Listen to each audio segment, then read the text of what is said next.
Hello student, welcome to my channel. So student, जैसा कि आपके बीए सेकेंड सेमेस्टर की एक सीरीज चल रही है, यानी आपके बीए सेकेंड सेमेस्टर हिंदी साहित्य, कार्यालय हिंदी और कंप्यूटर एक सब्जेक्ट है, तो उसकी एक सीरीज चल रही है। मैं सारे यूनिट्स को कंप्लीट करा रही हूँ नोट्स के साथ अच्छे से समझा के। तो देखिए, आपके कार्यालय हिंदी और कंप्यूटर में यूनिट 5 है, हिंदी भाषा और कंप्यूटर का विकास क्रम। तो ये आपकी यूनिट 5 है और आपकी यूनिट 5 का पहला टॉपिक है कंप्यूटर का सामान्य परिचय और इतिहास। तो स्टूडेंट्स, कंप्यूटर का सामान्य परिचय और इतिहास मैं पढ़ा चुकी हूँ इसके पहले वाले वीडियो में। तो आप मेरे चैनल की प्लेलिस्ट चेक कर लीजिए, मैंने उसमें कंप्यूटर का सामान्य परिचय बताया और उसी के साथ साथ कंप्यूटर के भाग को बताया, यानी पार्ट्स ऑफ कंप्यूटर, कंप्यूटर के कितने भाग होते हैं। और आज की वीडियो में हमारा उसी वीडियो का पार्ट 2 है, कंप्यूटर के प्रकार। यानी कंप्यूटर का परिचय हमने देख लिया, उसके भाग हमने देख लिया। अब हम देखेंगे कंप्यूटर के प्रकार। तो स्टूडेंट्स, यहाँ पे मैं आपका एक डाउट क्लियर करूंगी। देखिए, इसके पहले वाले वीडियो में हम कंप्यूटर का भाग पढ़े हैं। तो कंप्यूटर का भाग का मतलब होता है, एक कंप्यूटर है तो उसके कितने भाग हैं, पार्ट्स ऑफ कंप्यूटर। और आज हमारा है टाइप्स ऑफ कंप्यूटर। तो देखिए, जो पार्ट्स ऑफ कंप्यूटर होता है, जैसे मान लीजिए एक एग्जांपल दूं, जैसे हम इंसान हैं एक, तो हमारा पार्ट्स ऑफ बॉडी होता है, यानी जिससे मिलके हमारा बॉडी बना होता है। और उसी तरह पार्ट्स ऑफ कंप्यूटर होता है, यानी किन किन चीजों से मिलकर एक कंप्यूटर बनता है, जैसे कीबोर्ड हो गया, माउस हो गया, सीपीयू हो गया, मॉनिटर हो गया, ये सारी चीजें उसके पार्ट्स होते हैं, उसके भाग होते हैं। और प्रकार दूसरी चीज होता है, यानी कितने तरह का कंप्यूटर होता है, वो होता है कंप्यूटर के प्रकार। तो देखिए, आज की वीडियो में हम पढ़ेंगे कंप्यूटर कितने प्रकार के होते हैं। तो चलिए स्टार्ट करते हैं। तो देखिए, पहला टाइप है पर्सनल कंप्यूटर, दूसरा है वर्क स्टेशन कंप्यूटर, तीसरा है मिनी कंप्यूटर, चौथा है सुपर कंप्यूटर, पांचवा है मेन फ्रेम कंप्यूटर और छठा है स्मार्टफोन एंड टैबलेट। तो स्टूडेंट्स, अब एक एक टाइप को हम पूरा एक्सप्लेन में पढ़ेंगे। तो चलिए देखिए, सबसे पहले पर्सनल कंप्यूटर क्या होता है। तो पर्सनल कंप्यूटर व्यक्तिगत उपयोग के लिए डिजाइन किया गया है। जो पर्सनल कंप्यूटर होता है वो व्यक्तिगत उपयोग के लिए, यानी एक मतलब व्यक्तिगत इंसानों के अपने पर्सनल यूज के लिए इसको बनाया गया है। किसको? पर्सनल कंप्यूटर को, जिसको इंसान अपने निजी यूज के लिए यूज करता है। ये कंप्यूटर सस्ते आते हैं और ये जो पर्सनल कंप्यूटर होता है वो सस्ता आता है, क्योंकि ये पर्सनल यूज के लिए बनाया गया है तो सस्ते आते हैं। और माइक्रो प्रोसेसर टेक्नोलॉजी द्वारा काम करते हैं। और जो पर्सनल कंप्यूटर होते हैं स्टूडेंट, वो माइक्रो प्रोसेसर टेक्नोलॉजी द्वारा काम करते हैं। तो ये आपका एक शॉर्ट क्वेश्चन यहाँ पे बनता है कि पर्सनल कंप्यूटर कैसे काम करता है। तो आपको पता होना चाहिए, माइक्रो प्रोसेसर टेक्नोलॉजी के द्वारा पर्सनल कंप्यूटर काम करता है। यह ज्यादातर बेसिक काम करने के लिए होता है, जैसे word processing, accounting, desktop, publication और प्रोग्रामिंग आदि। तो जैसे जो बेसिक छोटे छोटे काम्स होते हैं, उसके लिए जो काम होते हैं, वर्क्स होते हैं, उनको करने के लिए ये यूज किया जाता है। जैसे वर्ड प्रोसेसिंग हो गया, अकाउंटिंग हो गई, डेस्कटॉप या कोई पब्लिकेशन या कोई प्रोग्रामिंग हो गया।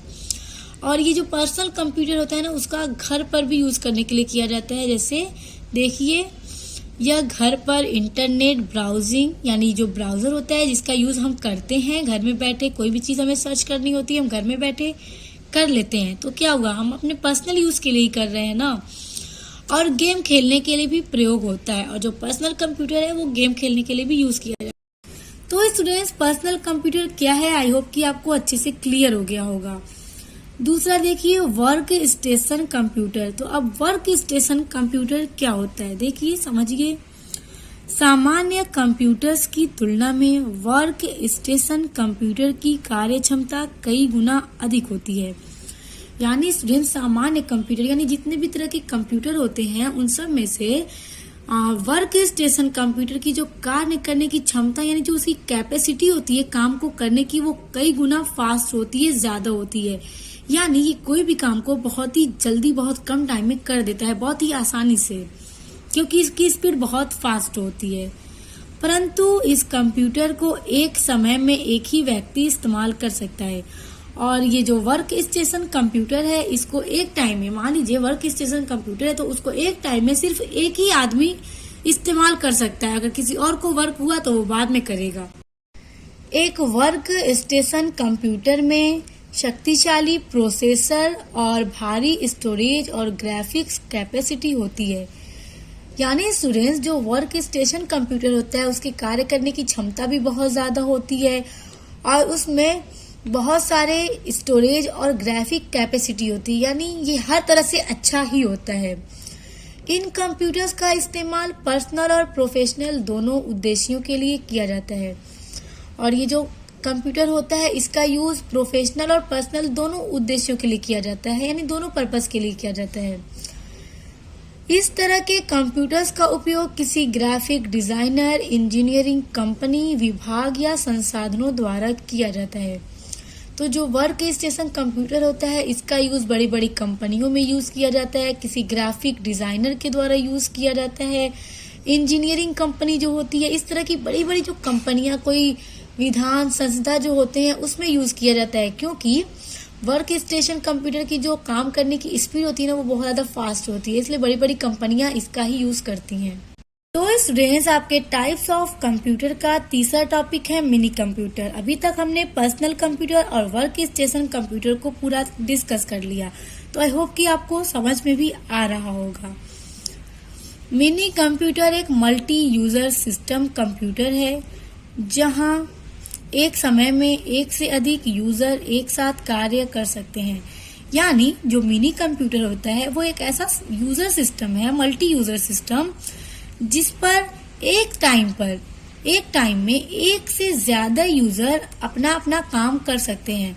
यानी देखिए, अभी हमने वर्क स्टेशन जब पढ़ा तो वर्क स्टेशन कंप्यूटर की जो कार्य करने की क्षमता होती है, कैपेसिटी होती है, वो तो बहुत ज्यादा होती ही है और हर तरह से वो अच्छा ही है। लेकिन उसको एक टाइम में सिर्फ एक ही यूजर चला सकता है, अपना काम कर सकता है। लेकिन मिनी कंप्यूटर में ऐसा नहीं है। मिनी कंप्यूटर में एक टाइम में, एक समय में एक से ज्यादा यूजर, यानी यूजर का मतलब जो काम करने वाले हैं, हम हो, आप हो, कोई भी हो, एक से ज्यादा लोग काम कर सकते हैं। मिनी कंप्यूटर 1960 ईस्वी के मध्य में दुनिया में पेश किया गया था। और जो मिनी कंप्यूटर है उसको कब सामने लाया गया, कब ये बना? 1960 ईस्वी में। तो स्टूडेंट्स, ये डेट आपको याद होनी चाहिए कि मिनी कंप्यूटर दुनिया में कब पेश किया गया। तो 1960 ईस्वी के मध्य में दुनिया में मिनी कंप्यूटर को पेश किया गया था। यह छोटे कंप्यूटरों का एक वर्ग है जिसका आकार छोटा होता है। यानी मिनी कंप्यूटर, नाम से ही लग रहा है मिनी यानी छोटा। तो जो मिनी कंप्यूटर होता है ना, वो छोटे कंप्यूटरों का एक वर्ग होता है जिसका आकार छोटा तो होता है, लेकिन इसमें बड़े आकार के कंप्यूटर की सभी विशेषताएं होती हैं।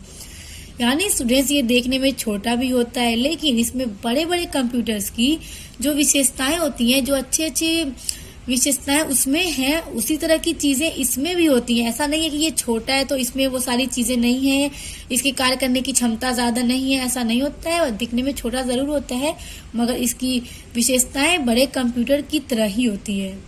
अब आपके टाइप्स ऑफ कंप्यूटर का चौथा टॉपिक है सुपर कंप्यूटर।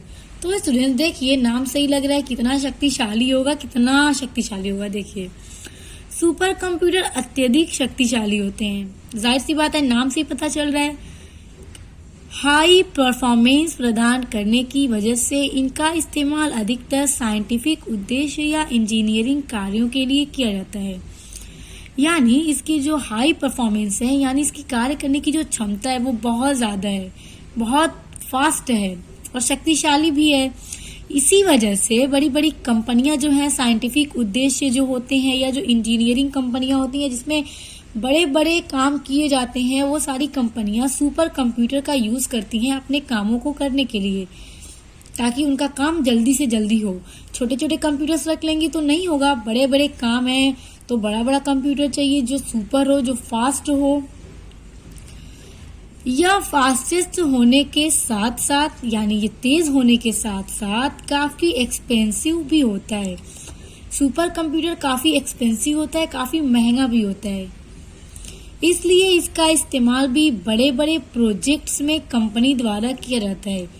ये इतना एक्सपेंसिव होता है, इसी वजह से बड़ी बड़ी कंपनियों में जब कोई बड़े बड़े प्रोजेक्ट्स किए जाते हैं तब इस कंप्यूटर का यूज किया जाता है।